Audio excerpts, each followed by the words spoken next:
Okay चलो, तो देखो रिसोर्स का मतलब क्या है, संसाधन का मतलब कि जो भी चीज़ एनवायरनमेंट में अवेलेबल है ना, जो वातावरण में उपस्थित है और जो हमारी ज़रूरतों को पूरा कर सकती है उसको हम क्या कहते हैं, संसाधन। ठीक है, जैसे कि हवा है, पानी है, या कोई हमारा कोयला है, पेट्रोल है, लकड़ी है, कुछ भी हो, वो सब के सब क्या हो जाएंगे, हमारे रिसोर्स।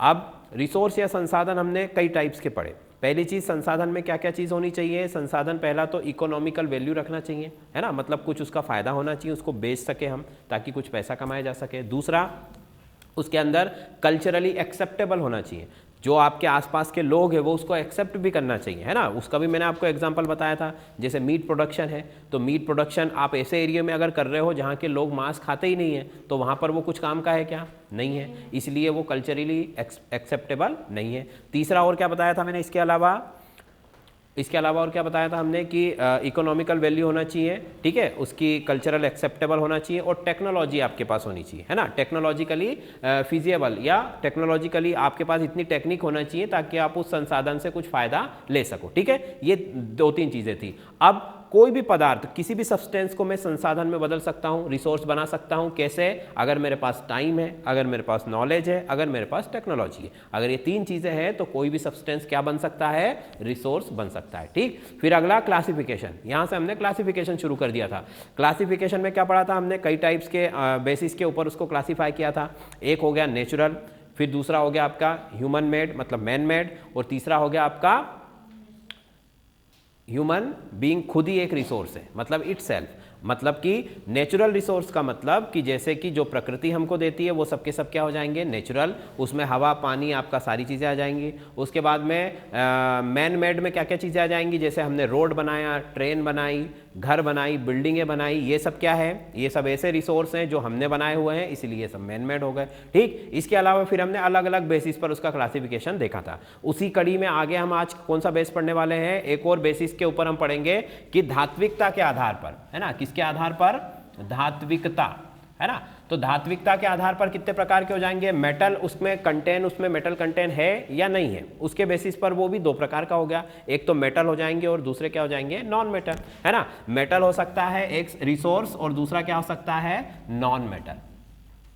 अब मेटल और नॉन मेटल के बारे में बताने की तो जरूरत नहीं है, सभी को पता है ना। मेटल का मतलब क्या होता है, नॉन मेटल का मतलब क्या होता है। तो मेटेलिक रिसोर्सेस में कौन कौन से आ जाएंगे भाई, जितनी भी धातुएं हमको जमीन से मिलती है, जैसे कि लोहा है ना, जैसे कि कॉपर है, एल्यूमिनियम है ना, जिंक है। उसके बाद में और भी कई सारी मेटल्स होती है, टिन है आपका, है ना, टिन है। ये सब चीज़ें किस में आ जाएंगी, मेटल्स में आ जाएंगी। तो ये सारी धातुएं, जो भी धातुएं, सोना चांदी भी धातुएं होती है ना।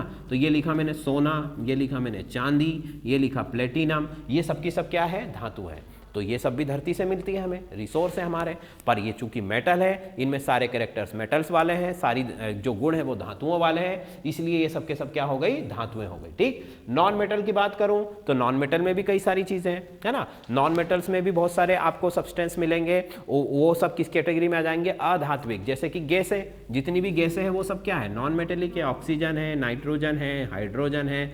इसके अलावा आपकी सिलिका ले लो, ये भी नॉन मेटल है। ठीक है, आपका कार्बन और कार्बन कंटेनिंग कंपाउंड सारे के सारे क्या हो जाएंगे, नॉन मेटल में आ जाएंगे। जैसे हाइड्रोकार्बन आ गए, मतलब पेट्रोल आ गया आपका। तो जो पेट्रोल है ना, कोयला है, वो सब चीज़ें किस में आ जाएंगी, आपकी नॉन मेटल में। ठीक, और मेटल तो जो भी आपकी धातुएं हैं जो हम खदानों के द्वारा बाहर निकालते हैं, वो सब धातुओं में आ जाएंगी। ठीक है, ये एक चीज़ हो गई। ठीक है, ये नोट हो गया आपका। अब अगली कैटेगरी देखो, उपलब्धता के आधार पर वो आपके सामने किस फॉर्म में अवेलेबल है ना, उसके बेसिस पर भी हम इसको डिवाइड कर सकते हैं। तो ये हो गया भाई, इसको मिटा दूं। तो देखो अगला क्या है, इसमें 2 कैटेगरी और आ रही है हमारी। एक तो ऐसे रिसोर्स जो कि पूरे वर्ल्ड में कहीं पर भी आपको मिल जाएगा, है ना, उसको हम क्या कहते हैं, यूबीक्यूटस। क्या कहते हैं, यूबीक्यूटस, यूबीक्यूटस, है ना। और दूसरा जो है, जो केवल लोकल होगा, है ना, कैसा होगा, लोकल मतलब स्थानीय। और ये क्या हो जाएगा, पूरे विश्व में मिल सकता है। बताओ जरा, पूरे विश्व में कौन कौन से रिसोर्स मिल सकते हैं आपको, ऐसा कोई रिसोर्स बताओ जो आप कहीं भी चल जाओ दुनिया में हर जगह मिल जाएगा। जैसे हवा तो हर जगह मिलेगी, पानी हर जगह मिलेगी, मिट्टी हर जगह मिलेगी। ठीक है सर, मिट्टी हर जगह मिलेगी, तो ये सारे रिसोर्स क्या हो जाएंगे बेटा, ये सारे रिसोर्स हो जाएंगे आपके यूबिक्यूटस, है ना। किसकी श्रेणी में आ जाएंगे, यूबिक्यूटस, मतलब कि विश्वव्यापी। हिंदी में इसका मतलब क्या होता है, विश्वव्यापी, है ना। जैसे कि विश्वव्यापी है वो, आपको दुनिया में हर जगह मिल जाएगा, ठीक है। और लोकल का मतलब बाकी जितने हैं वो सारे लोकल हो गए। जैसे कि धातुएं हैं, वो हर जगह तो खाने नहीं मिलती उसकी, है ना, कुछ स्पेशल जगह होती है। जैसे डायमंड है, हीरा है, सोना है, चांदी है, इन सभी की जो खदानें हैं वो क्या दुनिया में हर जगह मिल जाती है क्या, नहीं मिलती है, वो तो बहुत ही स्पेशल जगहों पर ही मिलती है। तो वो सब क्या हो जाएंगे, लोकलाइज्ड हो जाएंगे, स्थानीय हो जाएंगे, ठीक है। तो एक रिसोर्स जो हर जगह मिलेगा, दूसरा रिसोर्स जो केवल कुछ सेलेक्टेड स्थानों पर या सेलेक्टेड प्लेसेस पर ही मिलेगा, ठीक है। तो इसके बेसिस पर भी हमने ये क्लासिफिकेशन कर दिया। तो यूबिक्यूटस में क्या क्या चीज रख सकते हैं हम, एयर रख सकते हैं, है ना, एयर में सारी गैसें आ गई। फिर मैं वाटर रख सकता हूँ, फिर मैं सॉइल रख सकता हूँ, मिट्टी, है ना। और क्या रखा जा सकता है यूबिक्यूटस में, जैसे कि आपका सी है, हालांकि सी में भी पानी ही होता है ना, पर सी अपने आप में कई सारी चीजें होती है उसके अंदर, तो सी वाटर हो सकता है। और लोकल में तो क्या हो गया, सारा कुछ आ जाएगा, कोल आ गया, पेट्रोलियम आ गया, फिर सारी मेटल्स आ गई, है ना, मेटल्स में सब कुछ आ गया, है ना। उसके बाद में आपका डायमंड आ गया, ये सारी चीज़ें इसके अंदर आ जाएंगी, ठीक है भाई, ठीक है। चलो अब हम वन बाय वन देखते हैं कि रिसोर्स कहाँ कहाँ पर कैसे कैसे मिलते हैं, है ना। तो देखो सबसे पहले अगर मैं बात करूँ गोल्ड की बात करूँ, किसकी बात कर रहा हूँ मैं, गोल्ड की। सोना, सबसे कीमती धातु सोना, है ना। सोने से भी ज़्यादा कीमती कुछ होता है क्या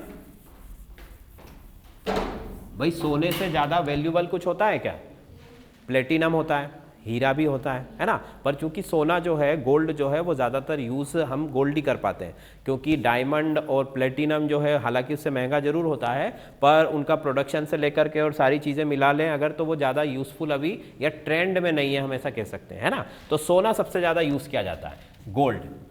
गोल्ड का अगर मैं देखूं तो गोल्ड का सिंबल क्या होता है, केमिकल सिंबल क्या होता है, AU, केमिकल सिंबल क्या होता है, AU।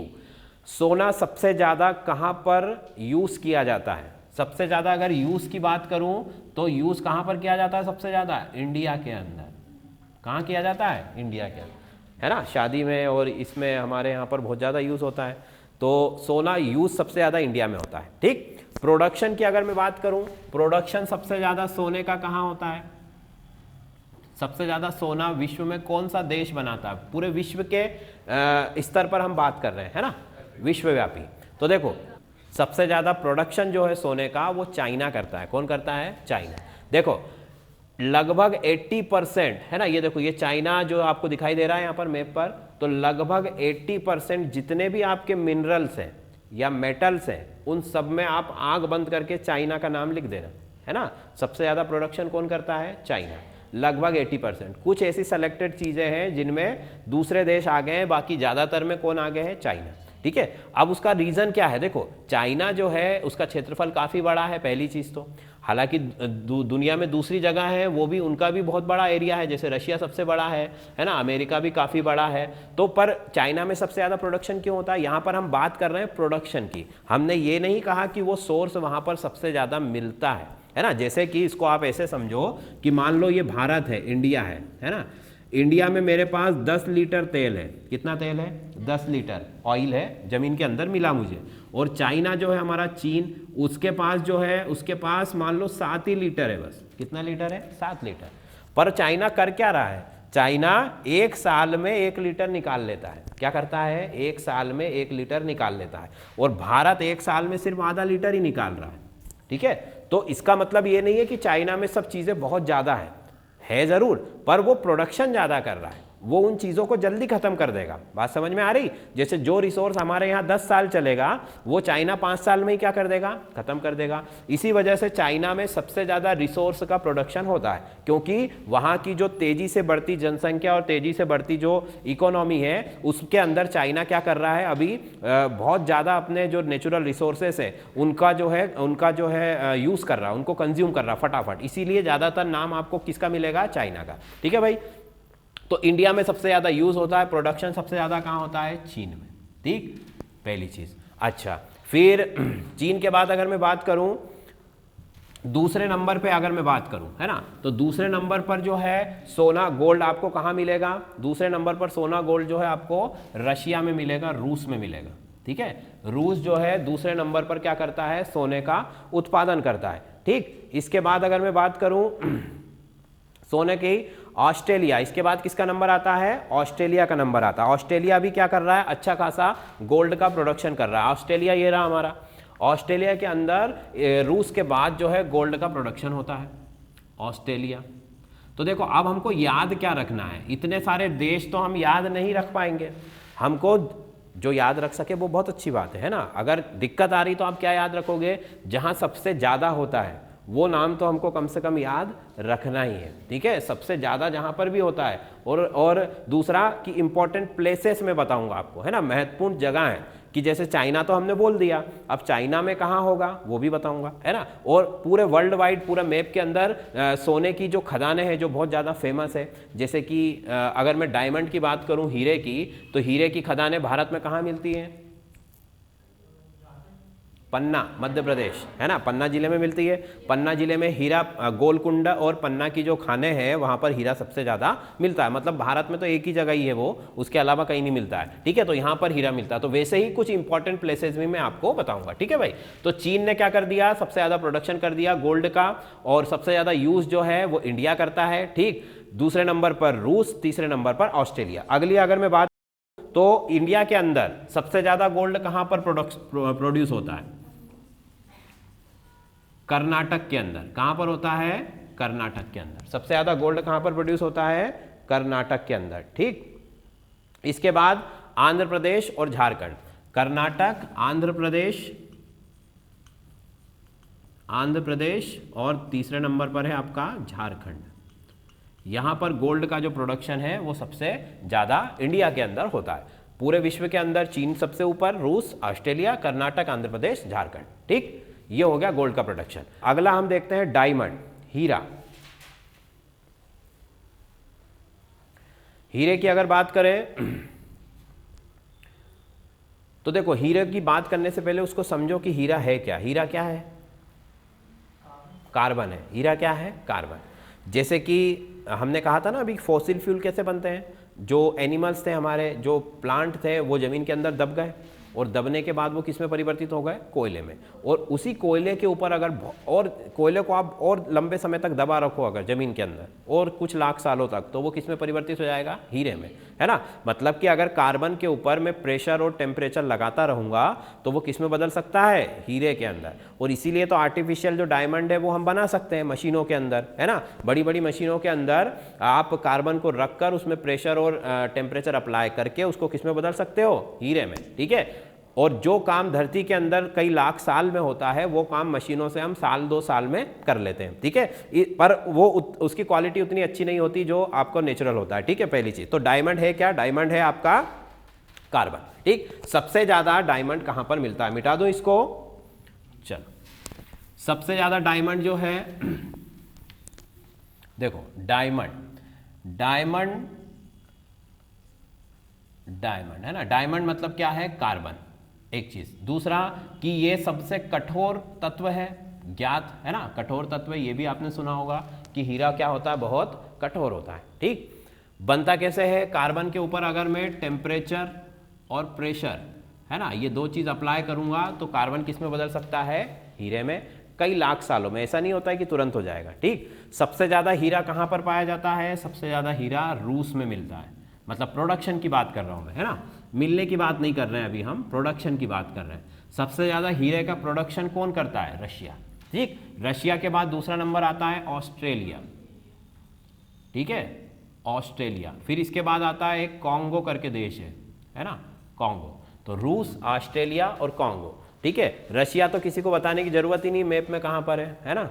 रशिया तो सबसे बड़ा देश है। ऑस्ट्रेलिया भी आपको दिख ही रहा है ना। कॉन्गो जो है साउथ अफ्रीका में मिल जाएगा आपको। अगला चलो, इंडिया के अंदर मैं बात करूं तो इंडिया के अंदर हीरा कहां पर मिलता है? सिर्फ पन्ना। पन्ना कहां पर है? मध्य प्रदेश। ठीक है, तो इंडिया के अंदर पन्ना, है ना, पन्ना कहां पर है? एमपी में, मध्य प्रदेश। ठीक, अच्छा देखो, आपने ये भी देखा होगा ना कि कुछ हीरे नीले कलर के होते हैं, कुछ हीरे पीला कलर का होता है और कुछ वाइट होता है, ये होता है। तो ये कलर वहाँ पर कैसे जनरेट होता है? हीरे के अंदर नेचुरल जो कलर आता है ना, वो कैसे आता है कि अगर वहाँ पर कोई गैस है जो जैसे कि मान लो आपका कार्बन यहाँ पर दबा हुआ है, ये ज़मीन के अंदर आपका बहुत सारा कार्बन है।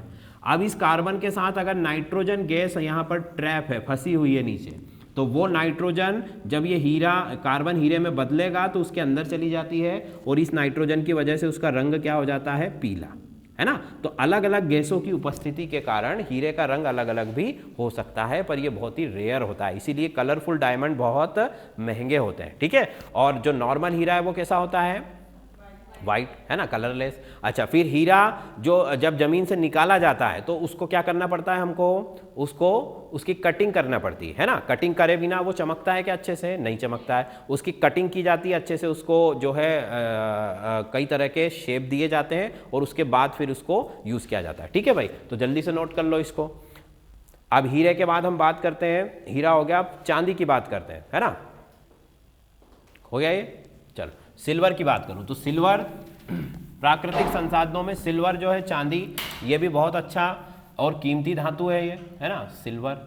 सिल्वर का सिंबल क्या है भाई? Ag, है ना। सिल्वर का सिंबल क्या है? Ag। चांदी भी एक मूल्यवान धातु है, मूल्यवान धातु है। ये सबसे ज्यादा कहाँ मिलती है ना। प्रोडक्शन की अगर मैं बात करूं तो चांदी का सबसे ज़्यादा प्रोडक्शन कहाँ होता है? मैक्सिको में, है ना। चांदी का सबसे ज़्यादा प्रोडक्शन कहाँ होता है? मैक्सिको। मैक्सिको कहाँ पर है भाई? ये अमेरिका से लगा हुआ देश है, ये रहा मैक्सिको, है ना। मैक्सिको, और ऊपर आप देखोगे तो ये ऊपर कनाडा हो गया, ये अलास्का तो अमेरिका का ही हिस्सा है, यहाँ पर भी मिलता है, पर सबसे ज़्यादा कहाँ मिलता है? मैक्सिको, ठीक है। तो मैक्सिको सबसे ज़्यादा चांदी बनाता है, सबसे ज़्यादा चांदी का प्रोडक्शन करता है। उसके साथ एक और चीज़ जोड़ लो कि मैक्सिको के अंदर जिसको हम बोलते हैं ना सुनार की जो दुकानें हैं, है ना, वो सबसे ज़्यादा दुकानें कहाँ पर हैं? सुनारों की, मैक्सिको के अंदर, ठीक है। मैक्सिको के अंदर सुनार की सबसे ज़्यादा। वो लोग क्या करते हैं कि वहाँ पर एक पूरी सिटी है, मैक्सिको सिटी बोलते हैं उसको, उसके अंदर एक पूरा एरिया है, जैसे अपने यहाँ सराफा है ना, वैसे ही वहाँ पर भी एक पूरा एरिया है और वहाँ पर यही सारा काम होता है। और ज़्यादातर वो लोग किसका काम करते हैं? चांदी का, है ना। सोने से पहले चांदी का काम करते हैं, ठीक। इसके बाद है, मैक्सिको के बाद पेरू का नंबर आता है। किसका नंबर आता है? पेरू। पेरू के बाद आता है चिली, ठीक है। पेरू के बाद चिली, मैक्सिको, पेरू और चिली, ठीक है। ये उसके 3 देश हो गए। इंडिया की अगर बात करें तो इंडिया में कहाँ कहाँ मिलता है भाई? इंडिया में जो है राजस्थान, ठीक है, फिर झारखंड, यहां पर चांदी का सबसे ज्यादा उत्पादन होता है, सबसे ज्यादा प्रोडक्शन होता है। राजस्थान, झारखंड और आंध्र प्रदेश में भी होता है। राजस्थान, झारखंड और आंध्र प्रदेश, ठीक है। ये हो गया आपका चांदी। चलो अगली बात करें हम टिन, ये हो गया। चले आगे। तो देखो टिन का सबसे ज्यादा उत्पादन, टिन है क्या? टिन भी एक धातु है, टिन, है ना। इसका सिंबल क्या है? Sb। टिन का सिंबल क्या है? Sb। इसका नंबर भी बता देता हूं, इसका नंबर है 49। नंबर मतलब एटॉमिक नंबर, है ना। केमिस्ट्री पढ़ी होगी हमने सबने, पीरियोडिक टेबल होता है, पीरियोडिक टेबल में ये कौन से नंबर पर आता है? 49, ठीक है। टिन का सबसे ज्यादा उत्पादन कौन करता है? चीन। प्रोडक्शन सबसे ज्यादा कौन करता है? चीन, चाइना, ठीक है। चाइना जो है हमारा ड्रैगन, वो सबसे ज्यादा इसका उत्पादन करता है। उसके बाद में इंडोनेशिया और उसके बाद ब्राजील, है ना। इंडोनेशिया और इंडोनेशिया के बाद ब्राजील, ठीक है। सबसे ज्यादा चाइना, फिर इंडोनेशिया, फिर ब्राजील, ये टिन का उत्पादन करते हैं। अच्छा टिन काम क्या आता है? टिन भी एक धातु है ना। और ये कई तरीके की चीज़ों में कई तरीके के मेटेलिक जो आपके स्ट्रक्चर है उनको बनाने में काम आता है। ठीक, अब मेटलर्जी जो है, धातुओं का निष्कर्षण कैसे होता है, वो एक अलग चीज़ है ना, वो पूरा एक चैप्टर अलग है, वो हम अलग से पढ़ेंगे। अभी तो हम सिर्फ उनकी लोकेशन पढ़ रहे हैं कि कहाँ पर मिलता है ये, है ना। तो ये जो जितनी जगह हम बता रहे हैं ये सब क्या है, ये सब अभी उस चीज़ को प्रोसेस करके और ज़्यादा से ज़्यादा उत्पादन करती है। ठीक है, तो सबसे ज़्यादा प्रोडक्शन चीन। अगर इंडिया की बात करें, इंडिया में टिन कहाँ पर मिलता है, छत्तीसगढ़ में। कहाँ पर मिलता है, छत्तीसगढ़, एकमात्र जगह है जहाँ पर जो है आपका टिन पाया जाता है। ठीक है, इंडिया में छत्तीसगढ़ में मिलता है। ठीक है, चलो इसके बाद आते हैं हम यूरेनियम के ऊपर। यूरेनियम क्या होता है भाई, हाँ लिख लो लिख लो, जल्दी जल्दी लिख लो। न्यूक्लियर सब्सटेंस है ना, मतलब रेडियो एक्टिव सब्सटेंस है। रेडियो एक्टिव सब्सटेंस क्या होता है, चलो यूरेनियम है ना, ये लिख देता है मैंने, यूरेनियम। यूरेनियम का सिंबल क्या है, यू। ठीक है, इसके कई सारे आइसोटोप है, एक लिख देता हूं मैं 92 235 है ना, 92 उसका एटॉमिक नंबर है और 235 जो है इसका एटॉमिक वेट है। ठीक है, यूरेनियम सबसे ज़्यादा कहाँ, यूरेनियम है क्या, देखो यूरेनियम एक रेडियो एक्टिव तत्व है। रेडियो एक्टिव का मतलब कि यूरेनियम अपने अंदर से लगातार क्या करता है, रेडिएशन निकालता है। क्या करता है, रेडिएशन। रेडिएशन में क्या क्या निकालता है, ये अल्फा रे निकालता है ना, गामा रे निकालता है और बीटा रे निकालता है। ये तीन मुख्य प्रकार की किरणें जो है इसके अंदर से निकलती रहती है। जैसे कि होता है ना एक्सरे जो होती है, एक्सरे के द्वारा हमारा क्या किया जाता है, एक्सरे, वैसे ही ये भी सब रेज है ना। तो अल्फा बीटा गामा तीन तरीके का रेडिएशन या कोई भी और दूसरा भी रेडिएशन हो सकता है जो लगातार जिस तत्व से निकलता रहे उसको हम क्या कहेंगे, रेडियो एक्टिव एलिमेंट, है ना। तो ये अपने आप नेचर में उनका गुण होता है ना। और अगर ये हम इसके पास जाएंगे तो क्या होगा, ये हमारे लिए हानिकारक होगा, हमारे लिए क्या होगा, ये हानिकारक। ठीक, चलो अब यूरेनियम का सबसे ज्यादा उत्पादन कहाँ होता है ना। यूरेनियम का सबसे ज्यादा प्रोडक्शन अगर मैं बात करूं तो प्रोडक्शन जो है वो कजाकिस्तान में होता है। कहाँ होता है, कजाकिस्तान।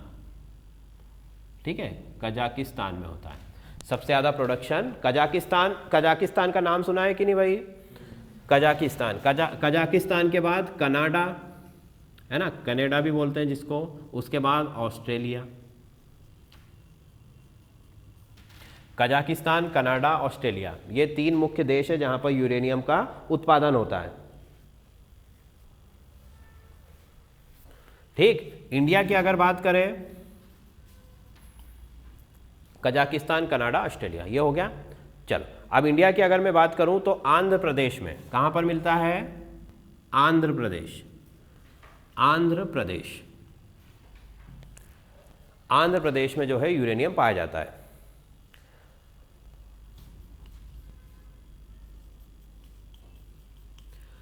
तुम्मालापेली करके एक जगह है आंध्र प्रदेश के अंदर, वहां पर यूरेनियम आपको मिलेगा। ठीक है, एक गांव का नाम है, सॉरी ये डिस्ट्रिक्ट का नाम है ना। ये क्या है, जिला है, तुम्मा जिला है और गांव का नाम है कडपा। क्या नाम है, कडपा गांव का नाम है। ये आंध्र प्रदेश का गांव। तुम्मालापल्ली जिले का नाम है और आंध्र प्रदेश का जो गांव है उसी जिले का गांव है, वो है कडपा। यहां पर जो है इंडिया के अंदर यूरेनियम मिलता है। अच्छा, यूरेनियम इतना जरूरी क्यों है भाई, यूरेनियम से हम क्या क्या कर सकते हैं, न्यूक्लियर एनर्जी बना सकते हैं। न्यूक्लियर रिएक्टर समझते हो, न्यूक्लियर रिएक्टर में आप उसको रख दो तो एज अ फ्यूल काम करेगा जिससे बिजली बनेगी, है ना, और वो बहुत लंबे समय तक चलती है। आप हमारी जो सबमरीन है, जो पनडुब्बी है, उसके अंदर न्यूक्लियर रिएक्टर लगा हुआ है जिसकी वजह से उसको 20-25 साल तक किसी फ्यूल की ज़रूरत नहीं है, वो लगातार उससे चलती रहेगी और फिर दूसरे देशों को हम बेच भी सकते हैं, उससे परमाणु बम बना सकते हैं, कुछ भी कर सकते हैं, है ना। तो ये बहुत काम की चीज़ है। चलो ये हो गया विंड एनर्जी। विंड एनर्जी क्या होती है भाई, विंड एनर्जी मतलब कि पवन ऊर्जा। कौन सी ऊर्जा, पवन ऊर्जा।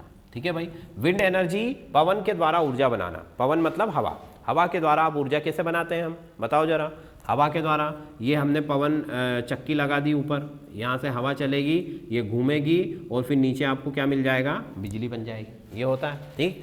फिर अब ये निर्भर करती है, ये डिपेंड करती है कि अगर हवा अच्छी चल रही है तो ठीक है ना, ये घूमती रहेगी। इसलिए ये ऐसी जगहों पर ही लगाई जाती है जहाँ पर क्या हो, हवाएं तेज़ चलती रहे, या फिर ऊंची जगह जैसे पहाड़ पर, जैसे अपने यहाँ देवास में लगी हुई है पहाड़ों के ऊपर, तो वहाँ पर लगा दो, तो उससे भी क्या होगा, अच्छे से जितनी तेज़ घूमेगी उतनी ज़्यादा बिजली बनेगी, सीधा सा हिसाब है ना। फिर अब क्या किया, इसके अंदर एक और इसका नया वर्जन आ गया है, उसको बोला जाता है हीलियम विंड टर्बाइन। कौन सी विंड टर्बाइन, हीलियम, है ना। हीलियम विंड टर्बाइन में क्या होता है, उसमें हीलियम गैस भरी जाती, क्या भरी जाती है, हीलियम। अब ये नॉर्मल जो विंड टर्बाइन है वो तो हमको जमीन से अटैच करके लगानी पड़ती है ना। अब इस टर्बाइन में हमने क्या किया कि इस तरीके का एक बलून लिया, क्या लिया, पूरा बलून हवा का, और उसके अंदर कौन सी गैस भर दी, हीलियम।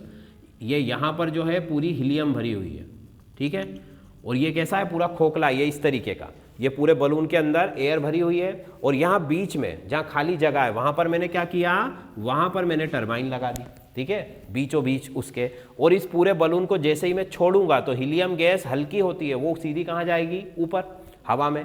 और हवा में ऊपर वो 1 से 1.5 किलोमीटर ऊपर जाकर नीचे से वो वायर से वो बंधी रहती है ना। वायर से जैसे पतंग उड़ाते हैं ना हम, वैसे ये पतंग एक तरीके से किसकी, हीलियम से भरा हुआ बलून है पूरा। उस बलून को हम ऊपर छोड़ के और नीचे उसको बांध देते हैं। वो जिस वायर से बंधा होता है वो वायर क्या होता है, इलेक्ट्रिक वायर होता है, और ऊपर जितना ऊपर होगा हवा उतनी तेज चलेगी, तो ये बहुत तेजी से घूमती है, और फिर उससे आपको इलेक्ट्रिक प्रोडक्शन जो है वो बहुत ही अच्छा मिलता है, ठीक है। जितना ऊपर, भाई यहाँ पर तो हवा बंद ही नहीं होगी ना, ऊपर जैसे ही आप जाओगे तो हवा बंद होगी क्या, नहीं होगी, तो ये लगभग 24 घंटे आपको ऊर्जा प्रदान करती रहेगी, ठीक। तो विंड एनर्जी का सबसे ज्यादा प्रोडक्शन कौन करता है, सबसे ज्यादा यूज कौन करता है, सबसे ज्यादा यूज करता है कौन, फिर से कौन करेगा, चाइना। विंड एनर्जी के सबसे ज्यादा यूज कौन करता है, प्रोडक्शन कौन करता है, चाइना, ठीक है। इसके बाद यूएसए, इसके बाद कनाडा, है ना। ये जो देश है यहाँ पर हवा से द्वारा जो है ऊर्जा का सबसे ज्यादा उत्पादन होता है, ठीक।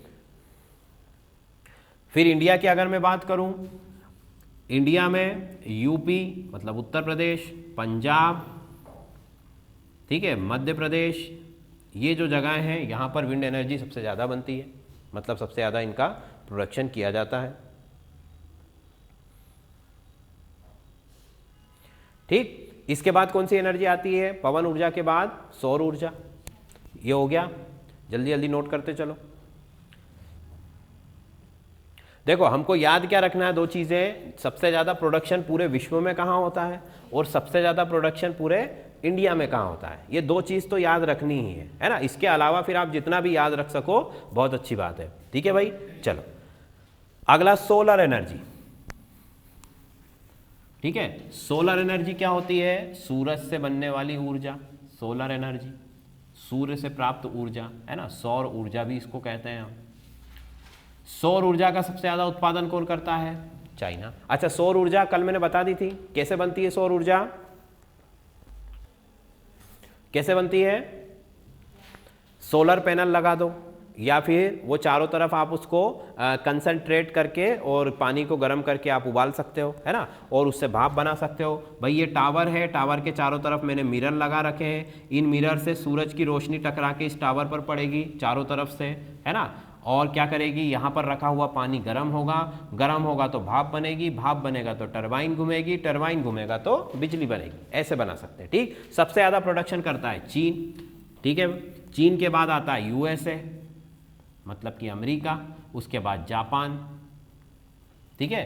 चीन, यूएसए, फिर जापान, ये मेजर आपके जो है सोलर एनर्जी वाली जगह है, ठीक। भारत की अगर मैं बात करूं तो भारत में सबसे ज़्यादा कहाँ पर होता है, भारत में सबसे ज़्यादा कर्नाटक, ठीक है, कर्नाटक के बाद आंध्र प्रदेश,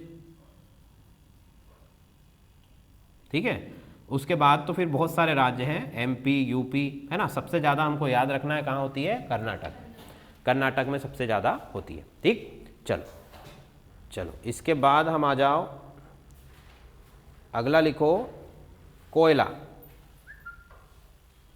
कोल, ठीक है। कोयला, कोयला क्या है भाई, कोयला कार्बन है ना, ये कोल, कोल का सबसे ज़्यादा प्रोडक्शन कौन करता है?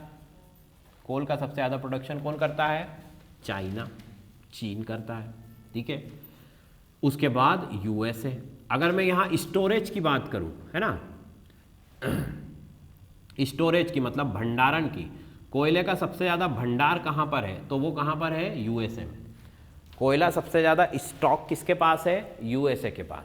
और प्रोडक्शन कौन करता है? चाइना। ये दोनों में अंतर आपको समझना होगा, है ना। कोयले का प्रोडक्शन अलग चीज़ है, कोयले का भंडारण या किसी भी चीज़ का भंडारण, स्टोरेज और प्रोडक्शन दोनों अलग अलग चीज़ है। तो उत्पादन सबसे ज़्यादा चीन करता है, भंडारण सबसे ज़्यादा कौन करता है? अमेरिका। ठीक, अब इसके बाद देखो कोयला 4 प्रकार का होता है। कितने प्रकार का होता है? 4। कोयले को अगर मैं डिवाइड करूं तो कोयला 4 प्रकार का होता है। पहला होता है एंथ्रेसाइट। कौन सा होता है? एंथ्रेसाइट। दूसरा होता है बिटुमिनस, बिटुमिनस। तीसरा होता है लिग्नाइट और चौथा होता है पीट।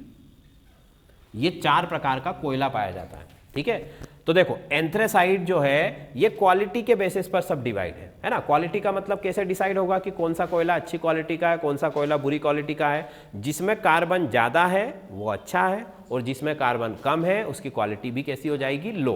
तो सबसे अच्छी क्वालिटी का कोयला कौन सा है? एंथ्रेसाइट। एंथ्रेसाइट में 90 to 95% कार्बन होता है। ठीक है, 90 to 95% क्या होता है? कार्बन होता है। इसी वजह से ये सबसे अच्छी क्वालिटी का कोयला माना जाता है। ठीक, इसका एक और नाम है, इसको क्या कहा जाता है? पत्थर कोयला। क्या कहा जाता है? पत्थर कोयला। पत्थर कोयला। अच्छा, जब पेट्रोल नहीं मिला था उससे पहले सारा काम किससे होता था? कोयले से ही होता था। ट्रेनें कोयले से चलती थी, बड़ी बड़े इंजन जो है वो कोयले से चलते थे, जहाज भी कोयले से चलते थे, है ना। उसके बाद में फैक्ट्रियाँ आपकी जो है वो सारी कोयले से काम होता था। घरों में भी लोग कोयला यूज़ करते थे। हमने तो वो कोयले वाली प्रेस भी देखी होगी, है ना, वो भी कोयले से चलती है। तो कोयला बहुत यूज़फुल था और आज भी है। आज भी बिजली का जो प्रोडक्शन है वो थर्मल पावर प्लांट में कोयले के द्वारा ही किया जाता है। ठीक है, वाटर जो प्रोडक्शन है वो लिमिटेड है, एयर का जो प्रोडक्शन है वो भी लिमिटेड है। जो मैक्सिमम हमारी जो नीड है उसको जो पूरा कर रहा है, बिजली की आपूर्ति कर रहा है, वो कौन कर रहा है? थर्मल पावर प्लांट, मतलब कोयले वाला। ठीक है, तो ये कोयला हो गया। अब देखो बिटुमिनस, बिटुमिनस इसके बाद दूसरे नंबर की क्वालिटी है।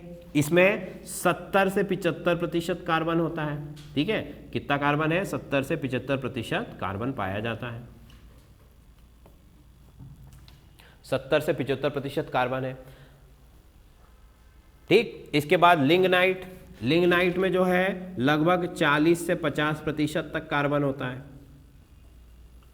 और पीट में जो है 15 से 20% कार्बन होता है। ठीक है, ये सबसे लो क्वालिटी का कोयला है। सबसे अच्छा एंथ्रेसाइट, सबसे लो क्वालिटी कौन सी है? पीट। ठीक है, अब देखो इसमें एक और चीज मैं आपको सेपरेट करके बता दूं, 15 से 20%। ठीक है, अब देखो इधर जरा, हमने कहा कि सबसे ज्यादा प्रोडक्शन कौन करता है? चीन। तो चीन सबसे ज्यादा किस कोयले का प्रोडक्शन करता है? एंथ्रेसाइट का। किसका करता है? एंथ्रेसाइट। तो अगर आपसे स्पेशली पूछा जाए कि सबसे ज्यादा स्टोरेज और प्रोडक्शन एंथ्रेसाइट का कौन करता है, तो कौन आएगा? चाइना। ओवरऑल अगर मैं स्टोरेज की बात करूं तो किसके पास है? यूएसए के पास। यूएसए के पास ये सभी प्रकार का कोयला हम मिक्स करके बात कर रहे हैं। पर अगर सिर्फ एंथ्रेसाइट की बात करूं तो एंथ्रेसाइट में चाइना ही प्रोडक्शन भी करता है सबसे ज्यादा, और चाइना ही स्टोरेज भी करता है सबसे ज्यादा। ठीक है, क्लियर इतनी बात। फिर इंडिया की बात करें। अच्छा, विश्व के कुछ प्रमुख कोयला उत्पादक क्षेत्र। ठीक है, ये हो गया। चलो अब अगला देखते हैं हम। विश्व के कुछ जो फेमस या कुछ इंपॉर्टेंट आपके कोयले वाली जो जगह हैं उनका नाम हम देख लेते हैं। ठीक है, तो साइट्स, प्रमुख हम इसको कह सकते हैं खाने या माइंस भी कह सकते हैं, है ना, जगह। तो देखो सबसे पहले हम लिखे जर्मनी में। जर्मनी के अंदर रूर नदी के पास, रूर नदी के पास कौन सी नदी है? रूर नदी। जर्मनी कहाँ पर आता है? कौन से महाद्वीप में आता है भाई? यूरोप में आता है ना। ये फ्रांस, आपका फ्रांस और जर्मनी पास पास में, ब्रिटेन जर्मनी भी पास पास में ही है सारी चीज़ें, है ना। हिटलर वाला जो देश है हमारा वो कौन सा है, जर्मनी। तो जर्मनी का कौन सा, रूर नदी के पास, ठीक। इसके बाद अपलेशियन पर्वत, कौन सा पर्वत, अपलेशियन पर्वत या पहाड़, जो कि यूएसए में है। कहाँ पर है, यूएसए। अपलेशियन पर्वत या पहाड़ जो कि कहाँ पर है, ठीक। यूएसए के बाद अगला देखो तंजानिया, तंजानिया है ना, तंजानिया।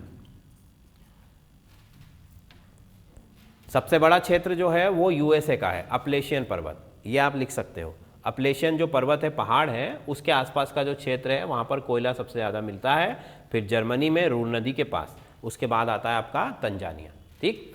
तंजानिया में अगर देखें तो रुकबा झील है। कौन सी झील है, एक रुकबा, रुकबा झील या लेक, इसके पास का क्षेत्र है, रुकबा झील के पास का क्षेत्र है, ठीक।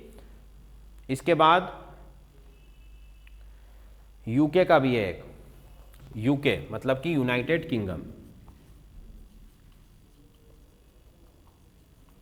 यूनाइटेड किंगडम है ना। यूनाइटेड किंगडम किसे कहते हैं, ठीक है। ब्रिटेन ने क्या किया है, लगभग पूरी दुनिया पे राज किया है, आधी दुनिया तो थी उस समय, है ना, आधी दुनिया पे राज किया है। तो वो जो उनका पूरा राज्य था उसको वो कहते थे यूनाइटेड किंगडम, है ना। अब धीरे धीरे सब खत्म हो गया, अब तो ब्रिटेन के पास केवल एक स्वीडन बचा हुआ है बस। दूसरे देशों की अगर बात करें उसके अंदर स्वीडन बचा हुआ, बाकी उसके पास अब कुछ नहीं है, सब खत्म हो गया। तो यूनाइटेड किंगडम में लकाशायर पर्वत, इसके पास भी जो है कोयले का भंडार है, ठीक। उसके बाद एक यूक्रेन में है, यूक्रेन, यूक्रेन में डानवास क्षेत्र, यहाँ पर भी कोयला जो है भारी मात्रा में मिलता है, ठीक। अब इसमें आप देख रहे हो कि चाइना में का एक भी जगह नाम नहीं है प्रमुख क्षेत्रों में। चाइना का नाम है क्या कहीं पे, नहीं है। क्यों, क्योंकि चाइना में ऐसी कोई फेमस जगह नहीं है, वहाँ पर छोटी छोटी कई सारी जगहों से वो उसको क्या कर रहे हैं, एक्सट्रैक्ट कर रहे हैं। और ये जो जगहें हैं ये मेजर साइट्स हैं। कौन सी साइट्स हैं, मेजर, मतलब कि भारी मात्रा में यहाँ पर कोयला मिलता है। चाइना में थोड़ा थोड़ा मिलता है पर वो डिस्ट्रीब्यूटेड है, बहुत सारी जगहों पर फैला हुआ है, इसी वजह से उसका नाम हमको यहाँ देखने को नहीं मिलता है, ठीक। चलो तो ये जल्दी से नोट कर लो।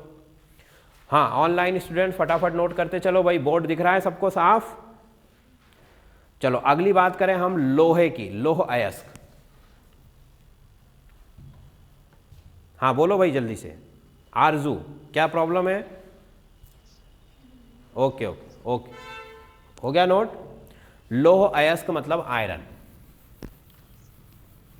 आयरन एक धातु है, क्या है भाई, धातु है ना। तो ये लिखा मैंने आयरन, आयरन का एटॉमिक नंबर क्या है, 26 है ना, आयरन, इसको हम लोह धातु भी कहते हैं, ठीक है। इसके बारे में एक पॉइंट लिख लो कि ये विश्व में, पूरी दुनिया में, है ना, दूसरे नंबर का सबसे ज़्यादा मिलने वाला तत्व है। सबसे ज़्यादा कौन सा मिलता है, सिलिका। दुनिया में सबसे ज़्यादा कौन सा एलिमेंट पाया जाता है, सिलिका, है ना। और उसके बाद किसका नंबर आता है, आयरन। तो लिख लो आयरन जो है सेकेंड आपका लार्जेस्ट जो है एलिमेंट है, या सेकेंड मोस्ट अबंडेंट एलिमेंट लिख लो उसको, है ना, भारी मात्रा में पाए जाने वाला। अब आयरन जो है या जितनी भी धातुएं वो सब किस फॉर्म में मिलती हैं, ओर्स के फॉर्म में, अयस्क के रूप में मिलती है। किसके रूप में मिलती है, अयस्क। अयस्क मतलब ओर, हिंदी में इसको क्या कहते हैं, अयस्क। ये क्या होता, अयस्क क्या होता है, अयस्क का मतलब कि जैसे आपने जब जमीन से उसको निकाला तो कोई आपको सीधा लोहा मिलेगा क्या, नहीं मिलेगा। उस लोहे के साथ मिट्टी वगैरह कई सारी इम्प्योरिटीज़ होंगी। तो अयस्क का मतलब वही होता है कि मेटल प्लस इम्प्योरिटी, पर उसमें मेटल का अमाउंट ज़्यादा होता है और इम्प्योरिटी का अमाउंट कम होता है। देखो दो चीज़ें, एक तो मिनरल, ठीक है, एक मिनरल और दूसरा ओर। ओर को क्या कहते हैं, अयस्क, और मिनरल मतलब खनिज।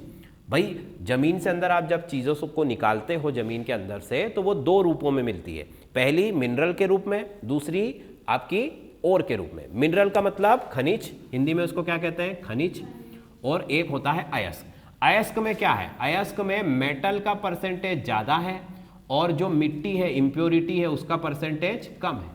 ठीक है, मतलब मान लो 70% मेटल है तो बाकी की 30% क्या है, धूल मिट्टी अशुद्धियां है ना। और खनिज जो होता है इसमें इम्प्योरिटी ज्यादा होती है, इम्प्योरिटी ज्यादा होंगी और मेटल क्या होंगी, कम होगी। बात समझ में आ गई। ये मिनरल और ओर में डिफरेंस होता है। मिनरल में धातु कम है और आपके जो ओर है उसमें धातु ज्यादा है। तो हमारे लिए ज्यादा अच्छा कौन सा है, ओर, है ना। अब देखो लोहा 3 रूपों में या और कई रूपों में पाया जाता है, मैग्नेटाइट, लिमोनाइट, सीडेराइट, है ना। ये उसके विभिन्न रूप है। जैसे कोयला मिलता है अलग अलग टाइप का, वैसे ही ये भी इसके डिफरेंट डिफरेंट रूप है ना। अब आगे चलो, ये नोट करते चलो जल्दी जल्दी। मैग्नेटाइट और किस रूप में मिलता है, आयरन ज्यादातर ओर के फॉर्म में, अयस्क के रूप में, अयस्क के रूप में। ठीक, चलो अब सबसे ज्यादा अच्छी क्वालिटी का जो आपका लोहा है वो कौन सा है, मैग्नेटाइट। मैग्नेटाइट जो है वो बेस्ट क्वालिटी है। ठीक, उसके बाद अलग अलग इसकी क्वालिटी है ना। अब देखो सबसे ज्यादा लोहे का प्रोडक्शन कौन करता है, तो अगेन यहां पर हम किसका नाम लिखेंगे, चीन का, चाइना का। सबसे ज्यादा प्रोडक्शन कौन कर रहा है, चाइना। दूसरे नंबर पर ऑस्ट्रेलिया। ठीक है, चाइना, ऑस्ट्रेलिया, ये सबसे ज्यादा प्रोडक्शन करता है।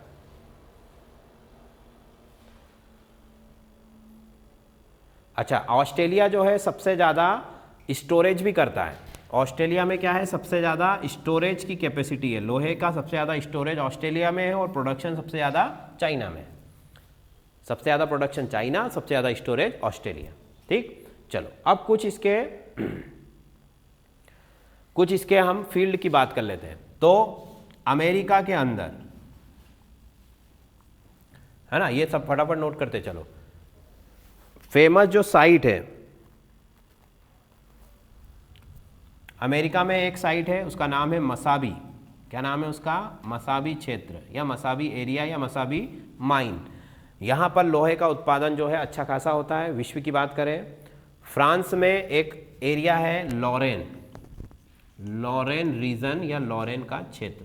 ठीक है, यहां पर भी जो है लोहा सबसे ज्यादा मिलता है। ये फ्रांस में है, फ्रांस का लॉरेन क्षेत्र और अमेरिका का मसाबी।